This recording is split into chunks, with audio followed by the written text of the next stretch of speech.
Hello, Harriet. Thanks so much for accepting to do this recording of a video testimonial. How are you today? Pretty good, yeah. I've had a very productive morning. Right. Done lots of things. I'm ready. Yeah, I much prefer to do talking testimonials. I think it's more my style Yeah, than you're written. really good at sharing your experience. So thank you so much to inspire maybe others to see what they can be doing to improve their own situations. So could we start by a little share about yourself? What would you like to share about you, who you are, where you're from? Yeah, sure. So I kind of have to go back in time a little bit. Uh-huh. To 2021, I returned from working in China for 2 years. Started my own business. Didn't have a Scooby-Doo what I was doing. Just stumbling around in the dark. Yeah. Set up as an artist. Mm. Sold a few paintings here and there, mainly to friends.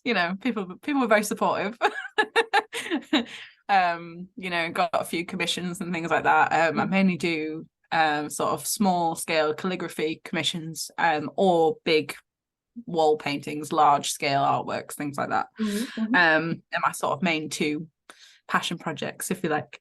Mm. And then I sort of set up. I knew that I kind of wanted more. I don't know. I thought that after sort of being a teacher, I thought that being kind of working from home and having my own home studio would be so peaceful. But really all it did was kind of aggravate this like restlessness in me. Mm-hmm. And I found it really difficult to sit all day by myself and work from home and do all those things. So I kind of started adding more and more and more things into my business. And that's about the point where I met you, Uh-huh. to be Uh-huh. honest. Yeah. Yeah. Yeah. Excellent. So whereabouts in the world are you? So I'm based in Stockton-on-Tees. I'm not from here, no, originally. I was born in Scarborough, but I came to university here Mm-hmm. to do my teaching degree at the Durham campus in Stockton. Mm-hmm. And it's where I met my husband and bought a house. And so here we are. So Stockton is now my home. Okay. And this is the town that I'm very invested in. I don't feel like I have many sort of roots, previously to living here. I feel like this is very much my home, my community. And being a business owner as well brings its own community here. I think that's something that Stockton does really well. Mm-hmm. It's this kind of lovely little group of amazing people who work in and live in the town centre, who keep it alive and keep it running. Yeah, no, it's lovely. Great. So it really feels like you'll find what you wanted to do, you find where you want to live. Seems like everything is a lot more aligned now. So we're going Yes. to go back in time a little bit to when we actually met. So that was Yes. March 2022. We met at a training session. Mm-hmm. Could you describe the situation you were in when we met at the time? So I remember being actually really terrified walking into that first day of that training session, because actually, even though I'd been in education, obviously I'd been to university and then I'd become a teacher, I'd been the person at the front of the room for so long that actually being the student again was quite terrifying for me. And I didn't really know what to expect. I hadn't done any kind of adult courses or anything like that. And I remember walking in and being like, oh, I don't know who I sit next to. Funny like thought that you have when, like, as an adult, like, oh God, I feel like I'm 5 again. I don't know who to sit next to. And then I remember you like smiled at me, but not too much. You weren't too like, oh hi. You were like just the right amount of friendly. And I was like, okay, she looks like a safe bet. I'm gonna sit next to this person. And that's it. Never looked back from there. But at the time, I remember, like, before we started the course, we were all put in a WhatsApp group, and everyone and they said, oh, introduce yourself. Yeah. And I think a few people were like, oh, hi, I'm so and so, I do this. And it was like one sentence. And I remember mine, I was like, oh God, I've got so many things that I do. So I just put them all. Mm. And I think my introduction for myself on WhatsApp was like this big. Mm. Because at the time I was just doing so many things. I was like, you know, doing bits for the union, the teachers union, and I was like painting. I was, you know, I was, oh God, I can't even remember. Like so many, I was tutoring at the time as well. So I was spending all my evenings trying to make money like as a tutor and try that. And I just had so many threads going on. So I remember not being able to put it in one sentence what I did. Yeah, crazy. So would you say that there was like a sense of dispersion and a lack of Yeah, clarity? What other problems or issues were you experiencing as well?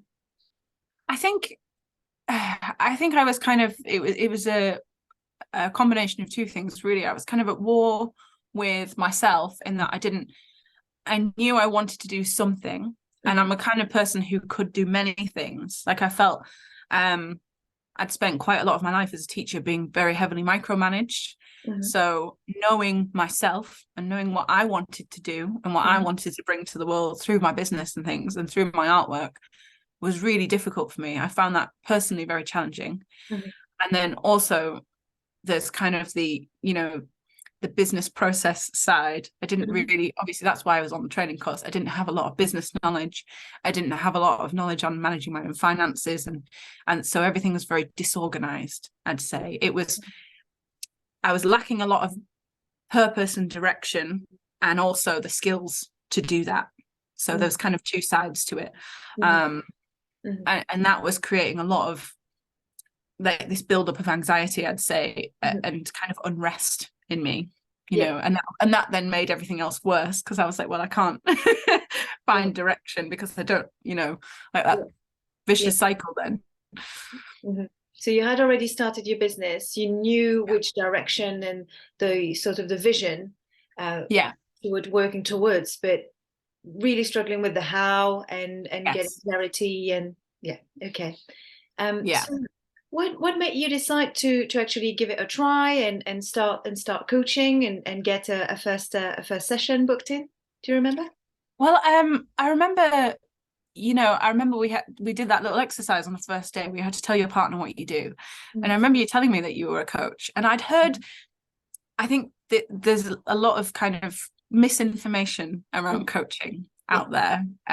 Certainly in, you know, I think people I'm not sure really. It's not, I don't feel like it's very well not marketed really or something. I don't know. I'm not sure what the problem is out there, but there's kind of this like stigma around coaching that it's a bit of like a, like I'd heard people say like, oh that's just like, that's silly, you don't need that, or you know, oh it's pointless, or it's just, you know, people making money talking to you. That's not really a thing. That's not really a thing. It's not a real thing. You know, it's either you either get on with it by yourself or you're in proper counseling.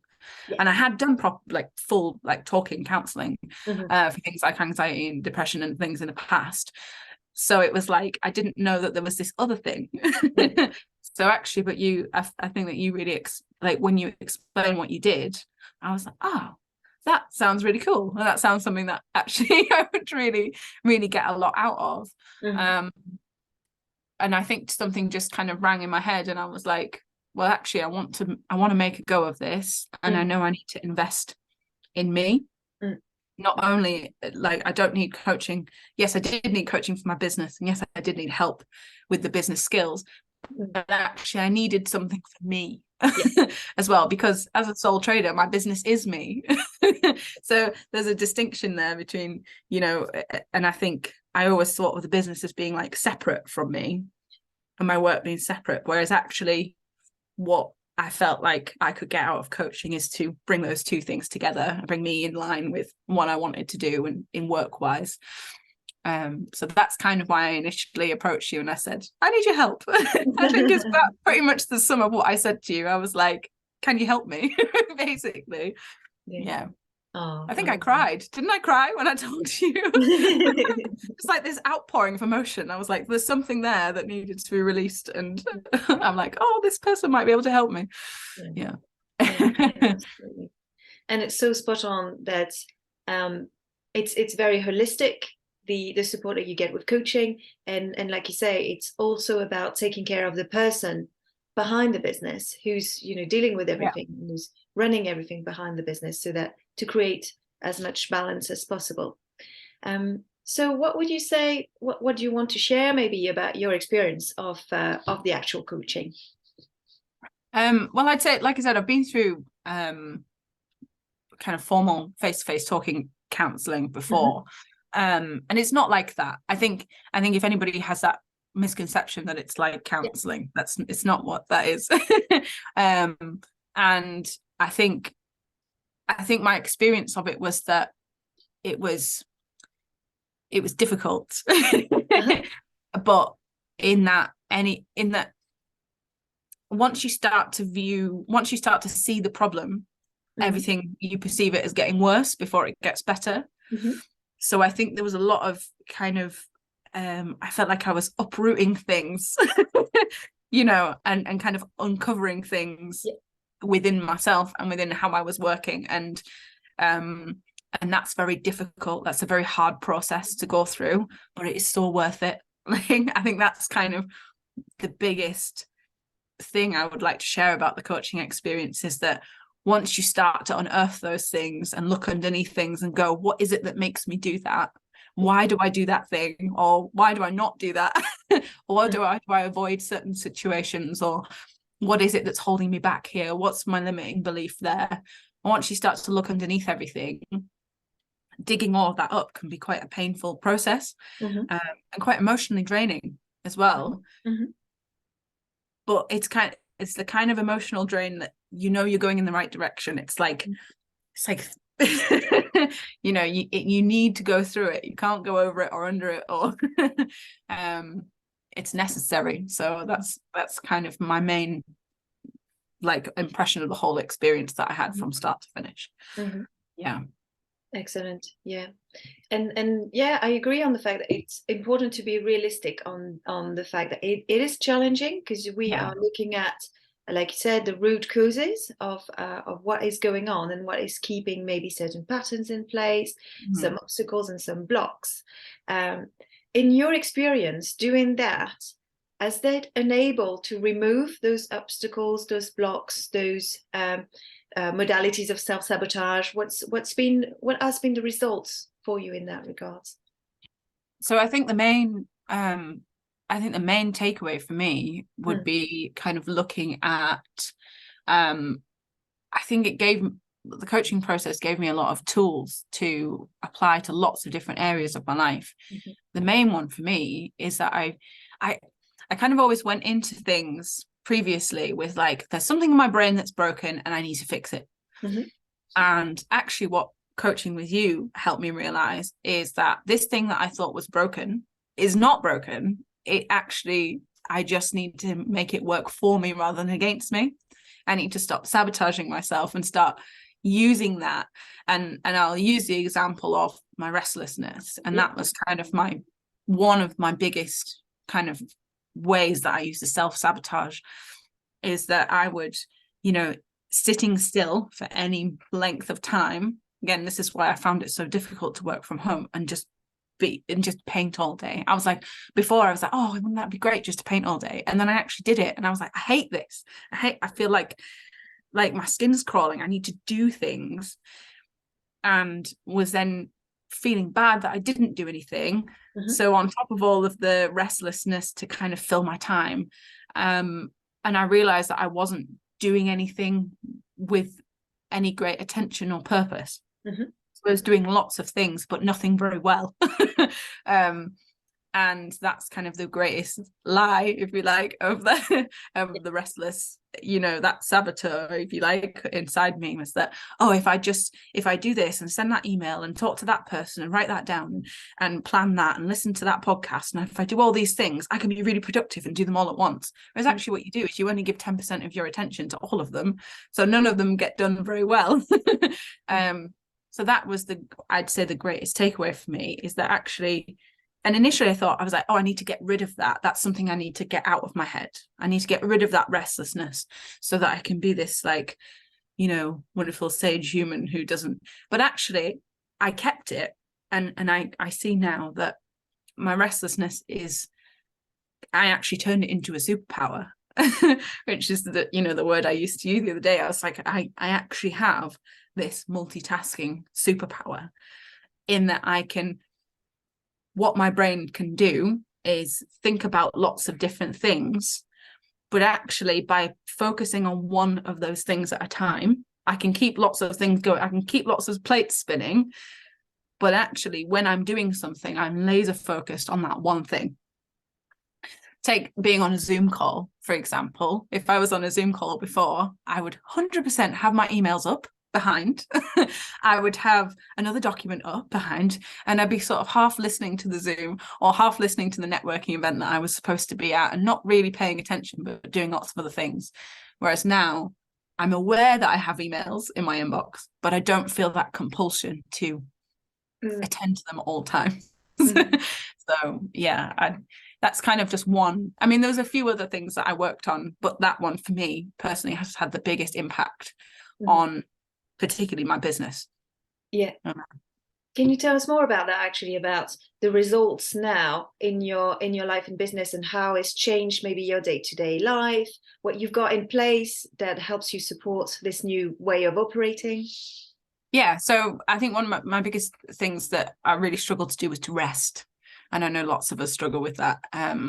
So I kind of went back through things that had worked for me in the past. And I realized, I had a lot of kind of trauma from teaching, and there's lots of negative experiences. So I kind of shut the door on it. Whereas actually when I opened that door again, I went, oh, actually some of those things really worked for me. So like having a timetable for all my classes and schedules and things like that really helped me stay organized. And I just abandoned that. And I was like, I didn't even have a diary.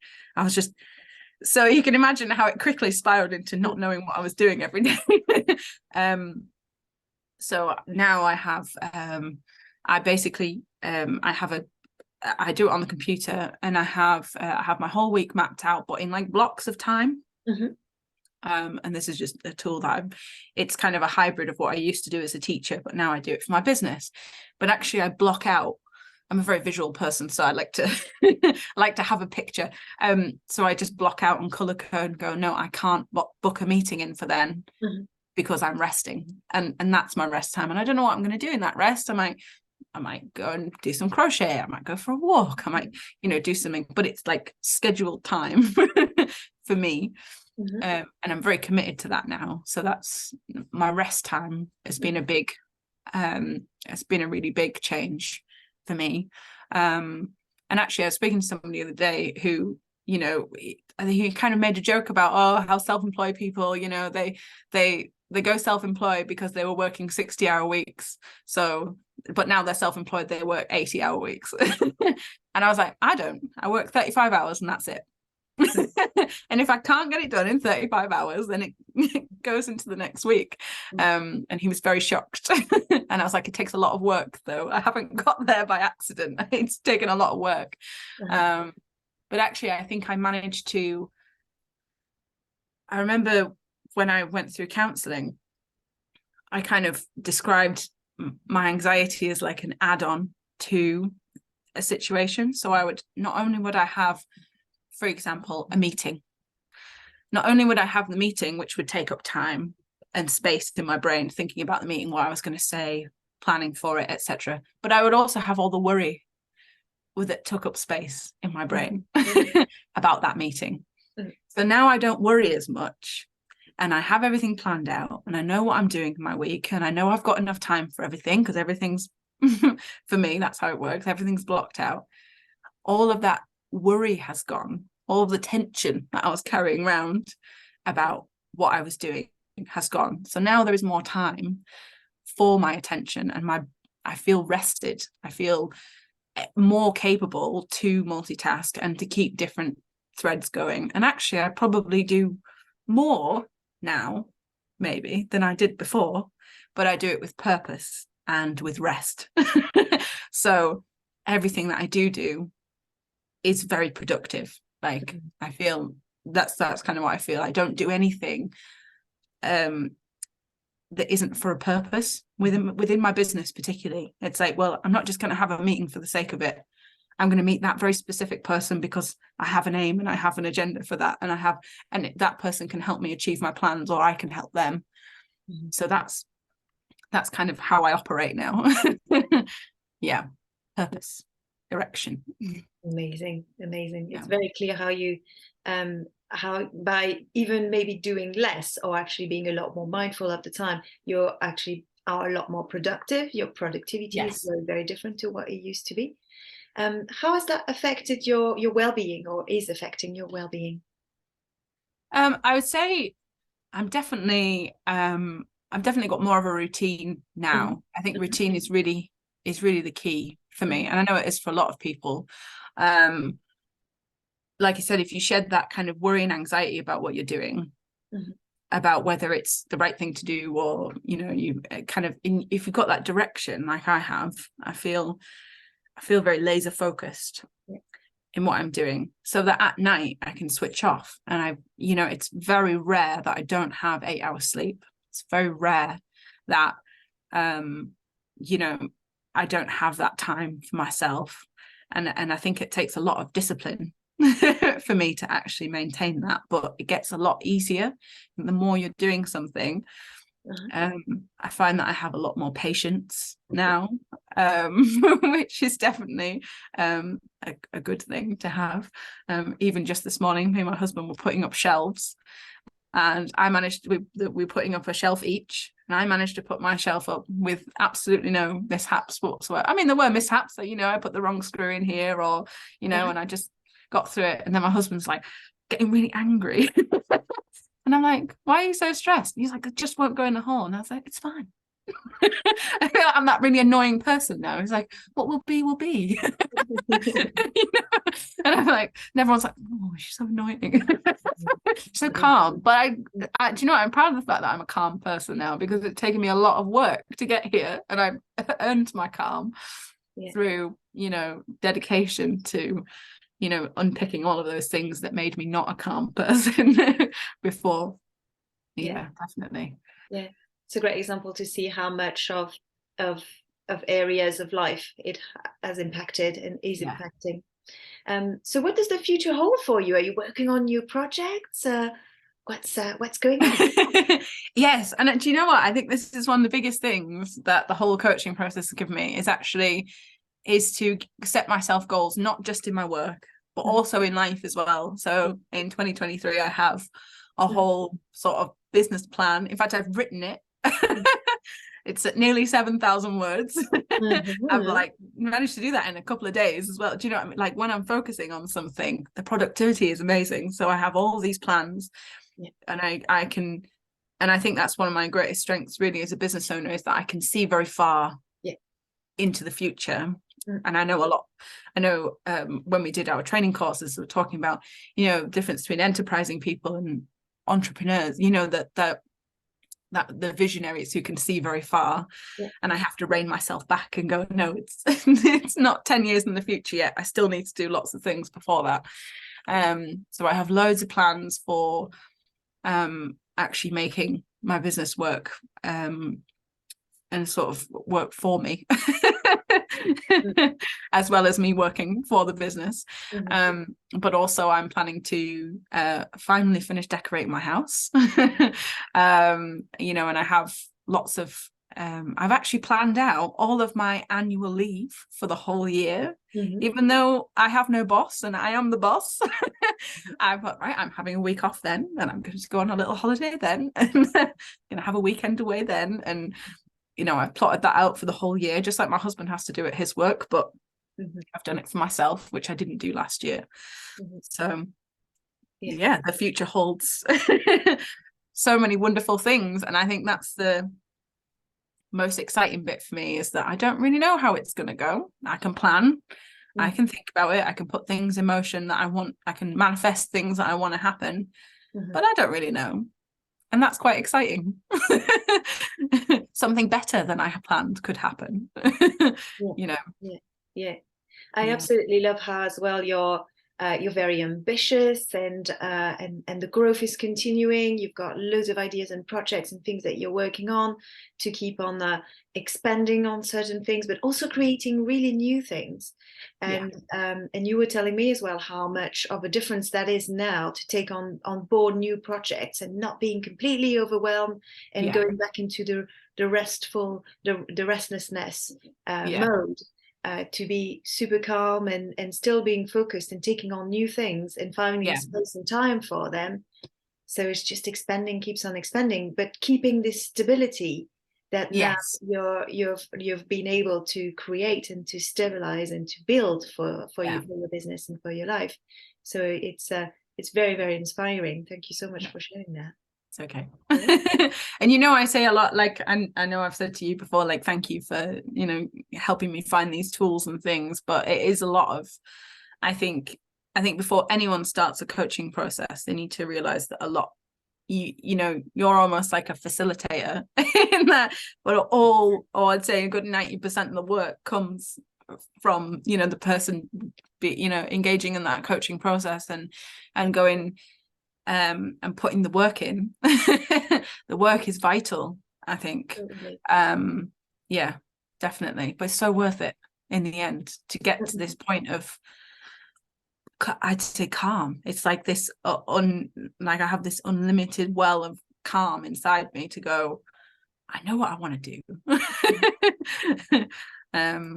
Yeah, definitely. That's great. Awesome. And my last question for you would be, what would you say to someone who's wondering if coaching could be useful for them? They've been thinking about it, maybe they've been doing some research and looking at things, and maybe struggling to do the first step and to be like, you know, a bit uncertain. What would you say to this type of person? I think the moment that I knew I needed coaching was when I knew that the old way wasn't working, and I didn't want to do that anymore. And I knew that what I was doing currently also wasn't working. And things kept getting stuck, and it's like, to kind of parrot a phrase that you use a lot, Clem, it's about finding that third way into, and sometimes it's very necessary to have somebody help you find that. I know I certainly couldn't have found it by myself, and having somebody who has a completely new outside perspective is so valuable when you're trying to find the third way. And that could be for anything, absolutely anything. And I think what you do as Coach Clem is so brilliant, because, you know, you don't just look at, you know, you're not just a business coach, you're not just a life coach, you look at everything. You have that holistic approach, so it doesn't matter what you want, what you know you need to unstick in your life. If you don't know what that third way is, engaging in coaching can really help you find that. And it's just that light bulb moment of like, that's what's holding me back. Oh, that's what I need to do. Yes. And then you, all of a sudden you just run with it. So yeah, exactly. I'd say that's what, if somebody was kind of umming and ahhing about it, that's when you know you need coaching. Yeah, definitely. Oh, thank you so much for sharing your experience, Harriet, in such depth. And I hope that it's been useful for you to watch this video. Don't hesitate to ask any questions if you want to, if anything isn't clear. Thanks again, Harriet. Thank you.